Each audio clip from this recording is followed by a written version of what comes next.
मसीह के साथ थे कोना सीरियल का नाम है सच्चाई और हकीकत किताब का, जबकि इमानुएल असलम साहब प्रोड्यूसर हैं और राइटर जो है वो जैक वुडकॉक, आवाज़ में शादा चौकत। ये सफ़ा नंबर 60 है। ग्रेटर कमांड इसका जुज़ है, बड़ा हुक्म है। मसीह में जो हमारी नई ज़िंदगी की मेराज का जिक्र कलाम मुक़द्दस में कई तरीक़ों से हुआ है।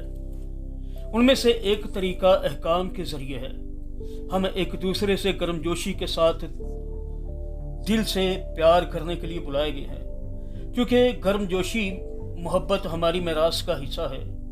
हमें एक दूसरे को मुआफ़ करने का हुक्म दिया गया है, क्योंकि हम मसीह की फितरत में एक मेराज रखते हैं और हमें उसकी फितरत में मुआफ़ करना चाहिए।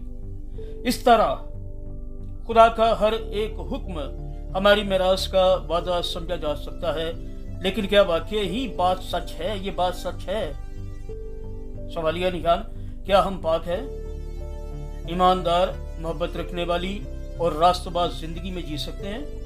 क्वेश्चन मार्क है। क्या खुदा के हुक्मों की फरमाबरदारी और कलाम मुक़द्दस में दी गई खुदा की बलाहतों में जीना मुमकिन है?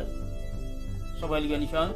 ये जानने के लिए कि हम बड़े हुक्म से शुरू कर सकते हैं, क्योंकि अगर बड़ा हुक्म मिल सकता है और अमल में लाया जा सकता है, तो फिर ये इस बात की दलील पेश करता है कि कलाम मुक़द्दस में हर हुक्म काबिल अमल है।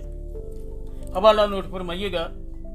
मत्ती की अंजील 22 बाब है, 35वीं आयत से 38वीं आयत तक खुदावंद के कलाम में यूं मरकूम है।